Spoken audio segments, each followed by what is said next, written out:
ഇതുപോലെ രണ്ടറ്റവും ചെറുതായിട്ട് കട്ട് ചെയ്തിട്ട് ഇങ്ങനെ ചെറുതായി കട്ട് ചെയ്യുകയാണെങ്കിൽ നമുക്ക് എന്താണ് എളുപ്പം വെന്ത് കിട്ടും. ഞാൻ മെഴുക്ക് പുരട്ടിക്കും തോരൻ പോലെ തന്നെ ചെറുതായിട്ട് തന്നെയാണ് കട്ട് ചെയ്യുന്നത്.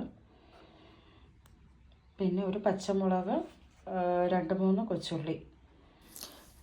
ഞാനിവിടെ കൊച്ചുള്ളിക്ക് പകരം സവാളയാണ് എടുത്തിരിക്കുന്നത്. കുറച്ച് ഉപ്പിടുക. പച്ചമുളക് ഞാൻ ഇട്ടിട്ടുണ്ട്. ഒന്ന് കുറച്ച് മഞ്ഞളും കൂടി ഇട്ടിട്ട് ഒന്ന് മിക്സ് ചെയ്തെടുക്കുക. കുറച്ച് കടുകാണ് ഇടുന്നത്.